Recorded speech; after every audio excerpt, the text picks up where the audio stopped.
tremendous Oh, amount. yeah. Okay. Huh? Tremendous effort. Yeah, dude. Well, room. Well, you know, that was. Okay, shall we visit about this a little bit? How are we doing? Yes, please. We should Should we do that? Yes. Okay, a couple things here. So let's take a look. Give myself a little room. Give me a sheet of paper for making me go. Okay, attention up here, please. Let's take a look at this. I'm going to show you something new today. So this is kind of just a little review, but it's important review. This first one looks a little weird. We don't know very much yet, but we know enough to do that problem. Okay, we only know really three derivative rules. You know, the power rule, sine, and cosine. But those don't look like conventional powers. Now, a lot of times in calculus, what you're going to find is 90% of the effort in doing a calculus problem is just rewriting it. And I like to call it pre-writing it. You're gonna rewrite it so that you're able to apply the calculus rules, because they don't look like they apply right there. We don't have any fancy rules that have radicals in them. But what could I do to those radicals to pre-write them for differentiation? Okay, good. Yeah, we've got to write them as powers. Okay? And just like, you know, you saw some on your assignment where you had, for example, x's on the bottom of fractions, and we just know that if you have powers in the denominator, they're just negative powers in the numerator, right? That was no big deal. Well, here's a different look. This time we've got radicals. We always know we can rewrite radicals as fractional powers. In general, just to quickly review, if I have, say, I have the nth root, or excuse me, the nth root of a to the m. How do I rewrite that as a fractional exponent? Good, yeah.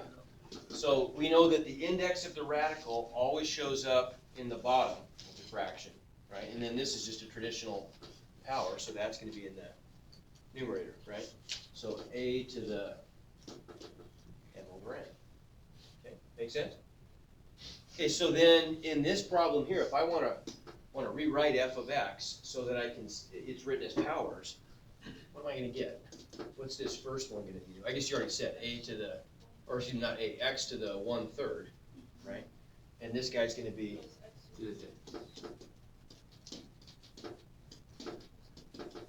so if that's f of x, now we can just differentiate, right? What's going to be the derivative? And remember, another just important point of review. I think you guys all understand this really well, but I'm going to say it anyway. This is nice when we have a bunch of terms strung together. That's easy for us to deal with in calculus. Then we just differentiate term by term. We'll just take them all one simple piece at a time. So the derivative of the first term. Okay, good. We know the rule. We take the power down front, so that's going to be 1/3 x to the negative 2/3. Because isn't our rule we just subtract 1 from the exponent? 1/3 minus 3/3 minus 1 is negative 2/3. I totally see this. Okay. Plus 2/6, negative 3/6. Good. Oh yeah. Oh yeah. Perfect. And then plus cosine. And we just got to remember, derivative of sine x is cosine x. Derivative of cosine x is negative sine x. Good. So that's it. And if by chance you were asked, you know, I don't want to spend too much time on this. This kind of stuff is just frankly kind of annoying to me when we do this in math, when we have to rewrite stuff, rationalize denominators and things, because it's not that big a deal. It's really not that important to do, to be honest. But there are going to be some cases, just thinking pragmatically about this, you're going to have to do this a couple times throughout the year, or various times throughout the year in Math Excel. They're going to ask you to rewrite that without negative exponents and fully simplified, meaning no radicals on the bottom. Okay, so how could I do that? I'm not going to spend a lot of time on this. Hopefully this will make sense, and we'll come back and get more practice with this later, but I don't want to get too bogged down with it today. But what can I do with those negatives, first of all? Put them on the bottom, right? So I could write this as this fraction right here, this first one. If I break this into one big fraction, on the top I've just got a 1, right? On the bottom I'd have a 3x to the 2/3. Does that make sense? Yes. Oh, I totally see that. Yeah. Okay.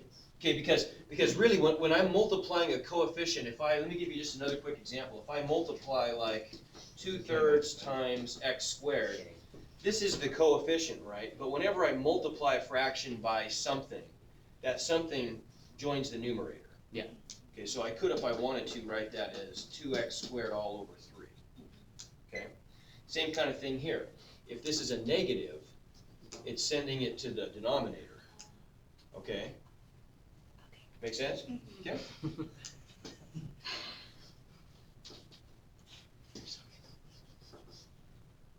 Okay, so we got this guy then. What about this one? We got 2 on the top, 5. Okay, and then plus cosine x. Okay, now that should be okay. The first one should have been okay. But if we want to rationalize the denominators, that means we can't have fractional powers in the denominator. Okay, so this is the little trick I just want to remind you of. We're not going to spend a lot of time on this, but my goal is to get integer powers of x in both of these fractions on the bottom. Right now I've got x to the 2/3. So what's the simplest thing I could multiply, I'll give you a hint, simplest power of x I could multiply both the top and the bottom by for the first fraction to get an x to an integer power on the bottom?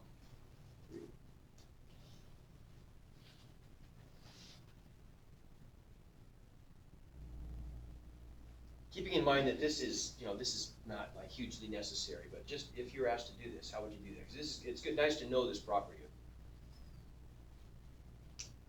of exponents. X to the third. X to the, say it again? To the third. Yeah. How come? Because the threes just cancel. So you're on the top and bottom of the track. Okay, the threes don't cancel, but you had it right.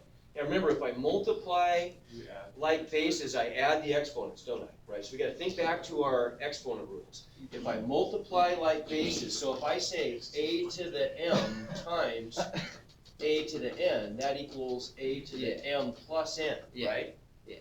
Okay, it's when I take a power to a power, what's not good then? Power to a power that I multiply the exponents, right?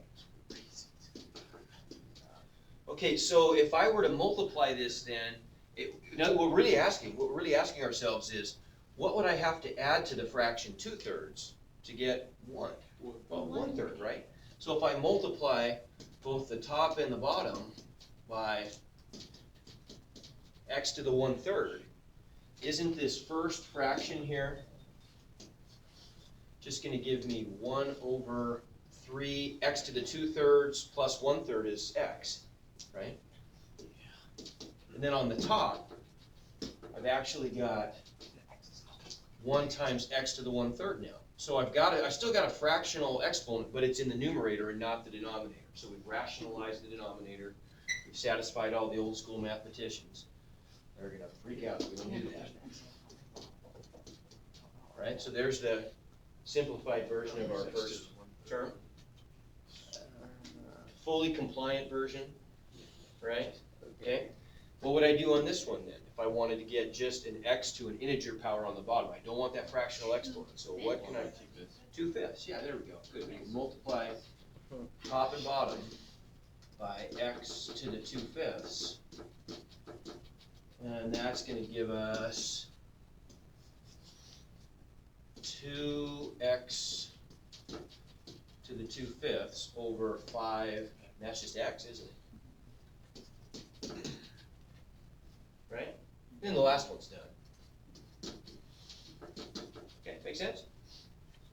Okay, but I would argue, once again, that really that was just fine right there. Okay? Unless it tells you to fully simplify it, you can just leave it like that. I like that. Okay? Yeah, much better.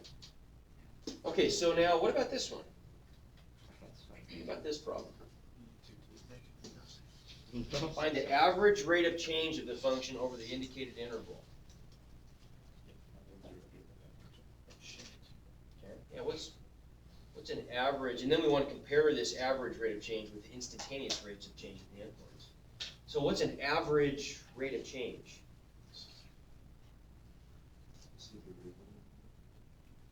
Okay, the derivative, now the derivative is giving us the slope of the actual function. And so the derivative is the one that we always associate with the instantaneous. The average rate of change is a non-calculus thing, right? Remember, that's the slope. If I were to graph this, and you always want to at least think of this, this is really a great strategy. You always want to, at least in your mind, just kind of conjure up just an image of what the graph, I don't care what the function looks like even specifically, but just for a function, what would an average rate look like in terms of a graph, right? So if I were to graph this, look. So I've got f and t, and we actually know what this looks like, don't we? Just t squared is a parabola, just drop down by 2, so just kind of like that kind of thing, right? Not that we really care what it looks like, but if I want to look on the interval from 1 out to 3, well, 2, 3, so 3 is going to be like right about there is where it goes through the point 3, and there's where it goes through the point 1. If I want to look at an average rate of change, how did we describe that in terms of a slope of a line? Remember what kind of line we called that?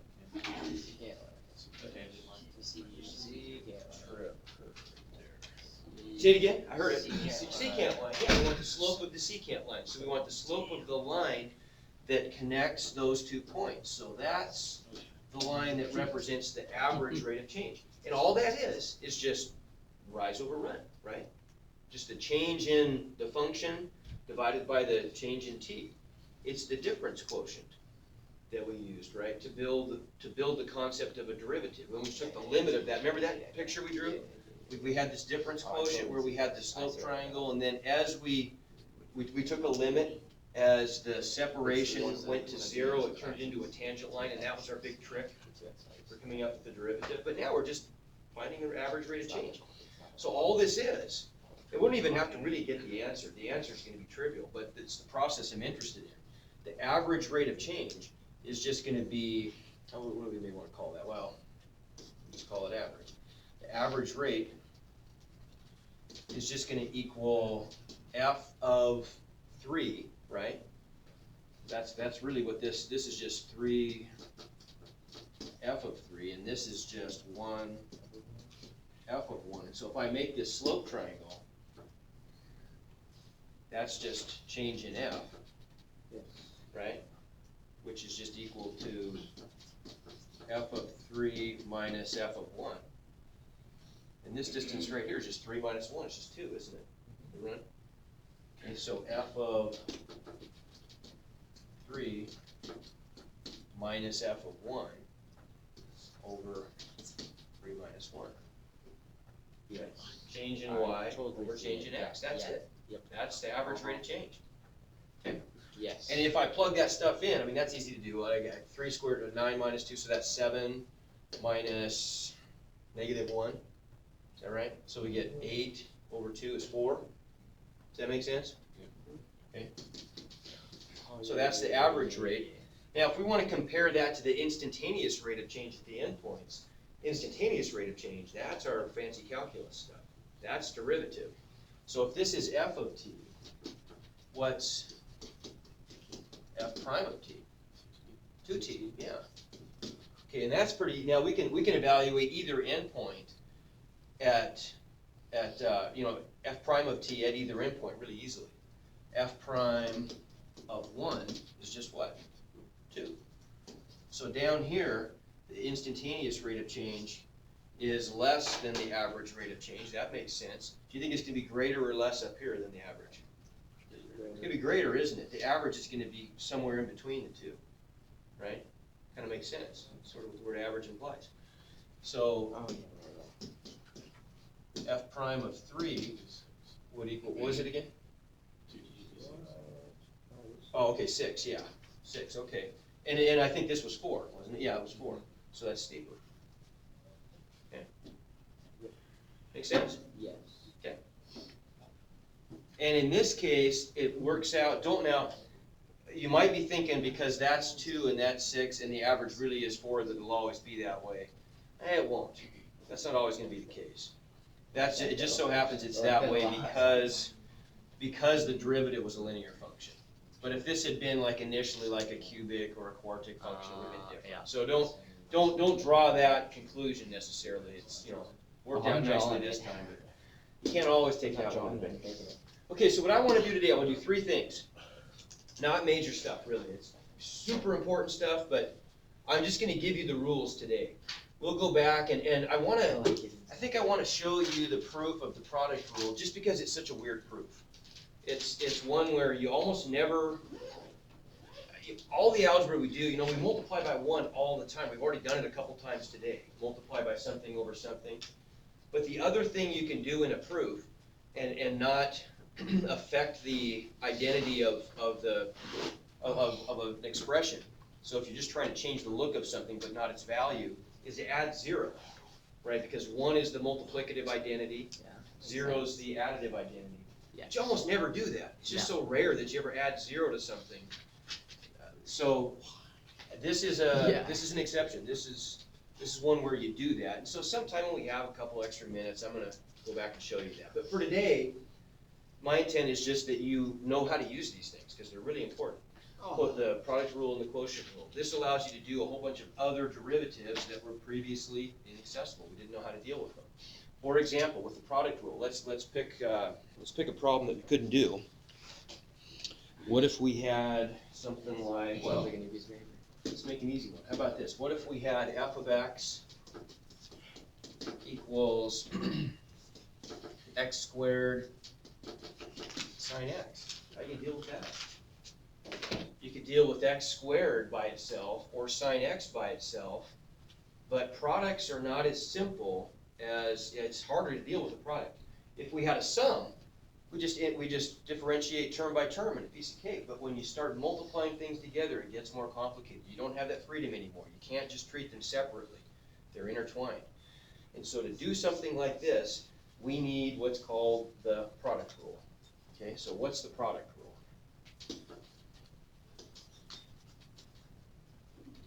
I'm going to give you two forms of this, and one of them is definitely the one that you're going to want to use and remember, but they mean the same thing. The sort of the ugly looking one that you see in the book looks like this. They use what, f's and g's? Yeah, so the derivative with respect to x of f of x times g of x equals f of x times g prime of x. Let me make sure I get the same order they have, because you can do this in either order. Plus g of x, f prime of x, okay? So what did we just do? Well, we multiplied the first factor times the derivative of the second plus the second times the derivative of the first. Yeah. Now, because the sign in the middle is a plus sign, addition is commutative, isn't it? Right? So it doesn't make any difference which order we do this in. You can start, all you have to know is we're going to take the one times the derivative of the other plus the switch of that, right? It doesn't matter the order for this one. So let's apply that to this problem right here. Okay, so what is f prime of x going to be then? Okay, so it's going to be, now I always like to, I don't think it makes a lot of difference, honestly. Honestly, what I like to do, when I look ahead on problems like this, if one of these is going to be negative and one is going to be positive, this is just kind of my way of organizing myself. I always like to put the positive one first, so the negative sign shows up as an operation, and you don't have to write two signs that way. Instead of writing negative something plus something else, you can just write something minus something. Doesn't matter, but that's how, does that sort of make sense to you? There's a little less writing, there's a little less, when you start factoring stuff out of each term then, it's easier to remember that negative sign when you do the factoring, I think. So just a minor thing, but I do think it helps a little bit. In this case, neither of these derivatives is going to become negative, is it? So it doesn't really matter. So we can just take the first, for example, it makes no difference. The first times the derivative of the second. What's the derivative of sine? Cosine? Plus sine x times 2x. And that's it, right? That's our answer. Now, to be we'd want to write this neatly, and we always, this is another little issue that, you know, by doing a lot of math, you just kind of come to know this stuff. But when you write out constants and powers of a variable and trig functions, you want to kind of write it in this order. So this term right here, what do you think we want to put first? 2x. 2x. Yeah, we want to put the 2 first, then the power of x, and then the sine x. And the obvious reason being, I don't need those parentheses then, right? Otherwise, if I just put sine x 2x, I mean, is that the sine of, what's that the sine of? If I don't put parentheses around the argument, the implication is everything following it, right? And so, as long as it's the last factor in that train, you know, we know that's just sine of x. It's very clear to us if we put the other stuff out front. Okay, make sense? That's it. So that's a piece of cake. That's the product rule. Now there's another way to write that. There's another way. There's sort of an abbreviated way to write that. If we let f of x be represented by u, so u represents. It sounds like I'm using bad grammar. U represents f of x, and v represents g of x, then a lot of times we'll just do this. We'll write the product rule this way. The derivative with respect to At x this time, all freshmen that need retakes, please report to the auditorium. of That u need times freshmen v that need retakes. just Report to the equals u v prime plus v u prime. Isn't that easier? Yes. Okay, so u and v are just taken to be individual functions of whatever the independent variable is. Okay, x in this case. Okay, so try one. I'm going to give you one just to practice real quick. Try. How about this guy?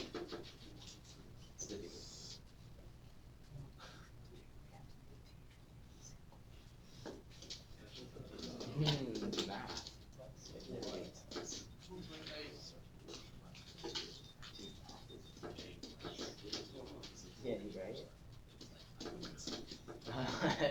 That's funny. Okay, try that one. That's a good one there. That is clever. So you just want to pick a u and pick a v and apply that rule.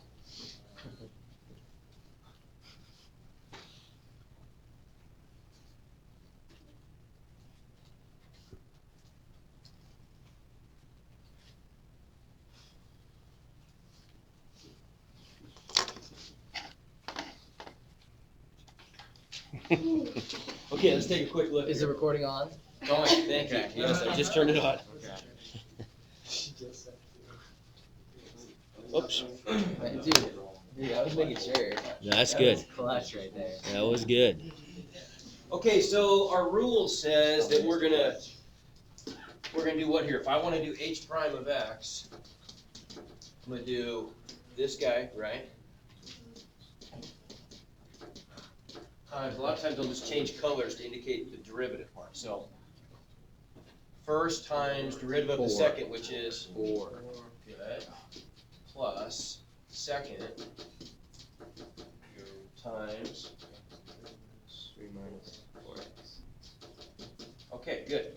And then we could just distribute the 4, expand this out, and add up like terms. Okay, but being strategic about this, there were 2 main roads that we could have taken to get to the solution of this derivative. One of them, the one that we all took here, was, because I told you to, was to just use the product rule. What would the alternative have been here?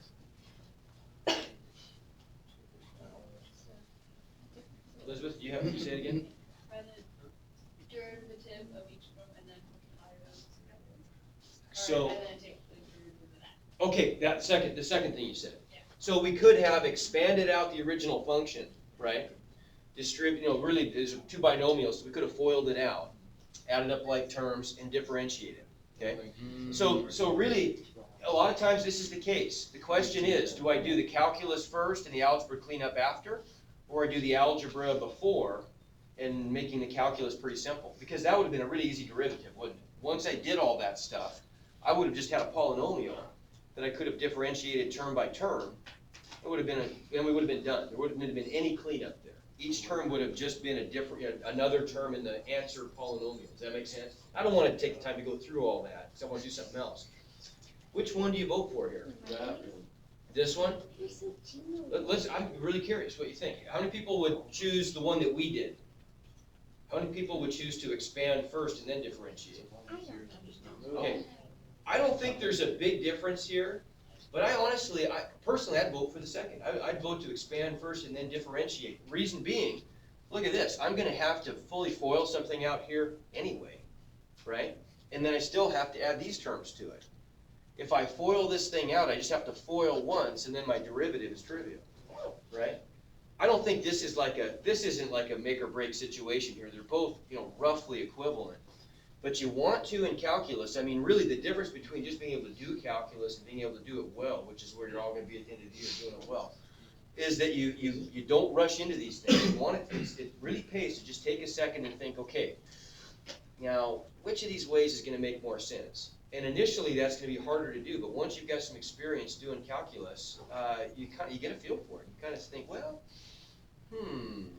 you kind of see this stuff coming a little bit, how it's gonna play out, and you think, well, okay, it'd be better just to go ahead and get it out of the way and do the algebra first in this case, right? And a lot of times, I think you'll find that's the case when you've got polynomial, you've got some kind of conflagration of polynomial products and quotients, then you just get it over with. Turn it into one big polynomial or one big sum of power functions. It'd be only a polynomial if they all end up being whole number exponents. But we could have negative exponents in there too. It wouldn't be any big deal, right? Does that make sense? You'll if it doesn't totally, it will. As you work through these problems, we'll talk about it and you'll see what I'm saying. Okay, so moving on though. Quotient rule. Quotient rule.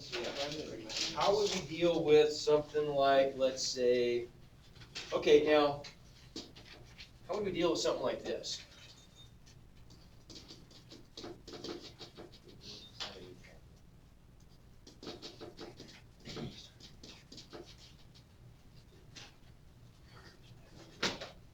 Because I'll tell you right up front, the quotient rule is harder than the product rule. You're much more apt to make mistakes with it. So if we can turn something into a product rule, a lot of times that's worth doing.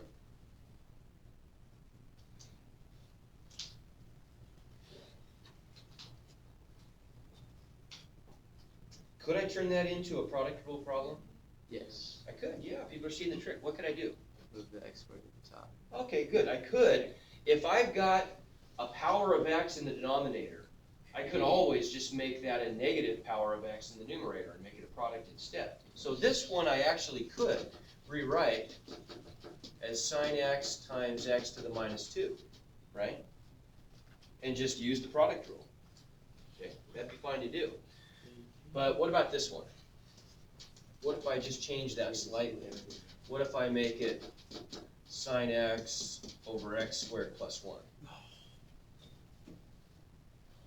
Okay, that's actually quite a big change, isn't it? Now I can't just make that something in the numerator conveniently, right? If I did, I would have to make this sine x times the quantity x squared plus 1 to the minus 1, and that's no good. We don't want to do that. No.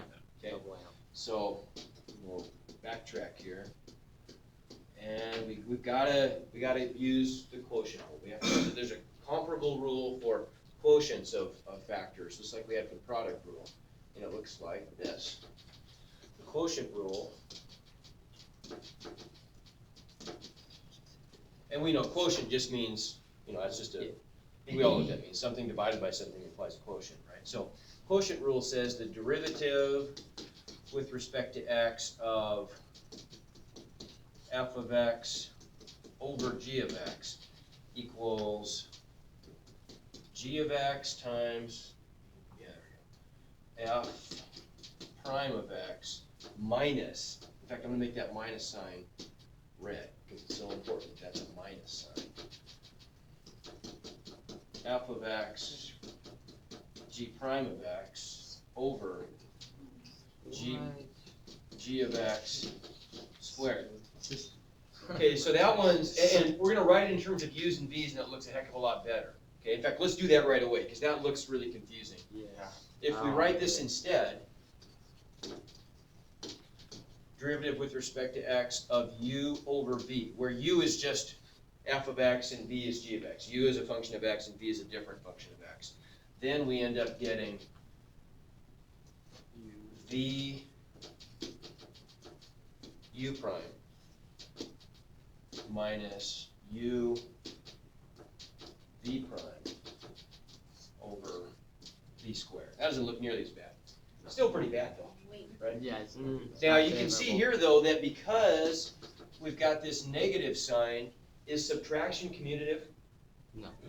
It's not. 2 plus 3 equals 3 plus 2, but 2 minus 3 does not equal 3 minus 2, right? So order is important here. Yeah. You have to get the order right or you're gonna be off by a negative sign, okay? So you have to, and here's how, this is really kind of, you're gonna laugh at me for this, but this is how if I haven't done calculus for a long time, this is how I remember the order. U prime is just du dx, right? So this, if we wanted to say this using, derivatives instead of primes, we'd say v du dx minus u dv dx over v squared. Well, v du sounds like video, so I always remember it starts off sounding like video. V du dx minus u dv dx, right? So that's, I don't know, that's pretty simple. But we all have these little dorky things we do. That's the one I do for that. Wait, say it, VDUDX? Yeah, v du dx, because that's what u prime is, right? And that kind of just sounds like video. Right. V du dx. Minus U, okay, there you go. G. Because it's either one or the other, isn't it? I mean, you know it's one of the two. Bingo. It's the one that sounds like video goes first. over v squared. It's like the squared, what? Okay, so then let's do this problem up here, how about? So we've got our new rule. In fact, I'm gonna clean this up a little bit. Let's get rid of this ugly one. That looks terrible. Yeah, Let's it's just, not like that. let's- Get rid of that. It's confusing and I don't understand. Maybe next Thursday. V squared. Oh, Hey, just cut it down. I don't need that.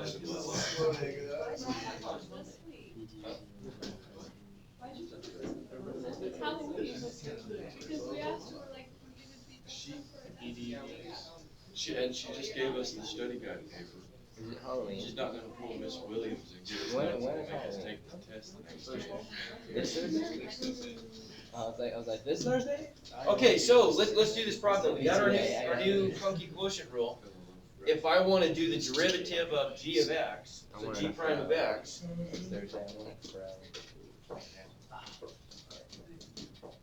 see, what do we do? And the other way you can remember this is it's just always going to be, it's going to be bottom times derivative of the top minus top times derivative of the bottom over bottom squared, right? So what do we get here then? Okay, that's classic. I like that one. Silence. Okay, bottom. Oh. You were Good. you were a little. Did everybody see that? Yes. Bottom times derivative of top is cosine x minus top times, what's the derivative of the bottom? 2x, good. All divided by x squared plus 1 squared 2 squared. Okay? Now we're done with the calculus. From this point on, it's just At a this bunch of time, algebra. all Right. sophomores, last name A through M for retake pictures. Sophomores, A through M. Okay, and so if we were to clean this up, this is gonna look pretty messy no matter what, but we're gonna get something like, well, that first one's First, I okay, was- isn't it? Really, that's probably okay. I don't remember which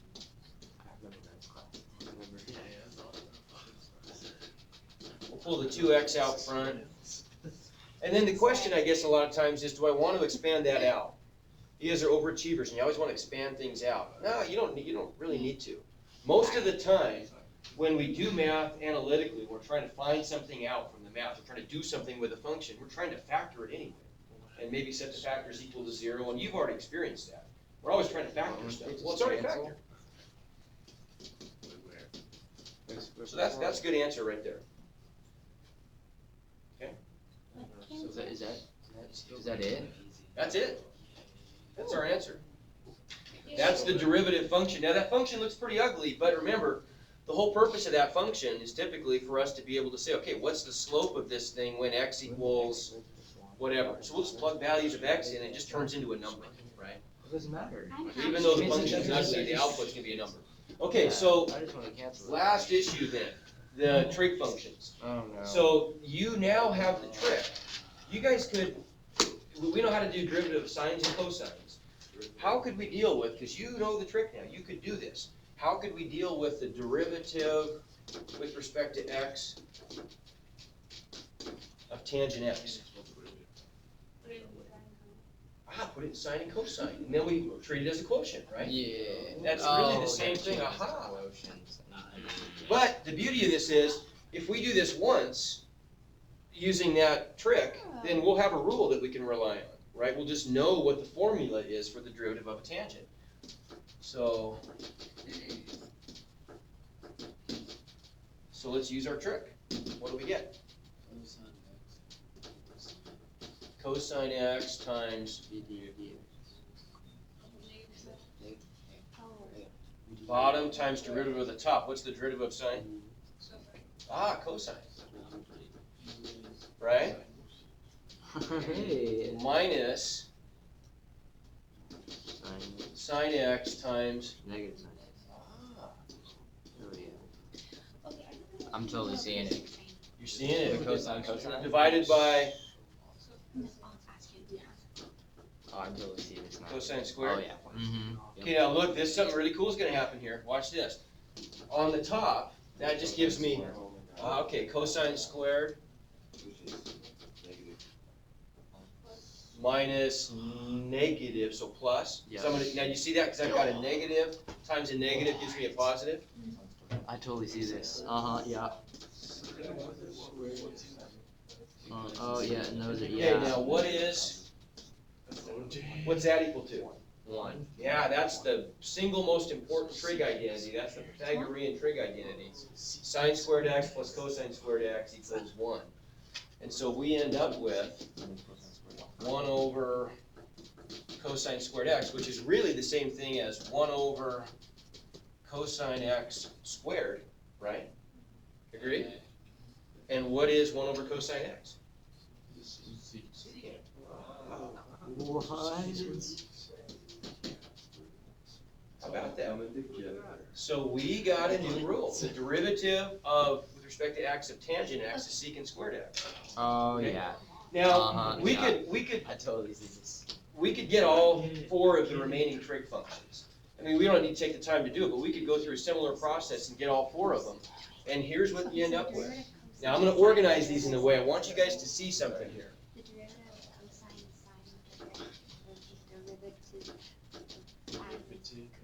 sine So, derivative of sine x was cosine x. Cosine is negative sine. The derivative with respect to x of tangent x ended up being secant squared x. If we did, I'm just going to tell you this one, if we did the derivative with respect to x of secant x, it ends up being secant x times tangent x, okay? But I want you to see this pattern. There's a really cool pattern here, and it makes it easy to remember. These are the derivatives of the 3, what I'm going to call just the normal trig functions, the non-co-trig functions. Because if you think about it, we've got sine and cosine, tangent and cotangent, secant and cosecant, right? So these trig functions are sort of like, cousins. They go together. If I write next to this the derivative with respect to x of cosine x, it's going to follow a parallel structure. What's the answer going to be? Okay, it's going to be sine, but negative. Okay, so here's the trick. When you do the derivatives of the co-functions, you get the analogous answers, but they all have negative signs attached. So it's really easy to remember them if you think of them with that structure. So the derivative with respect to x of cotangent x should equal cosecant squared x, but it's negative. right? If that's secant, that's gotta be cosecant, right? Mm-hmm. You get it? And Yeah. the derivative with respect to x of cosecant x equals negative, instead of secant, cosecant, instead of tangent, cotangent. And so we really get 6 for the price of 3 that way. Pretty good deal. Okay? All right, so. Dude, Okay, I got one more. How about, I'm all over this. okay, never mind. I'm all over this. Oh, yeah. We got a lot done today. Yeah, we did.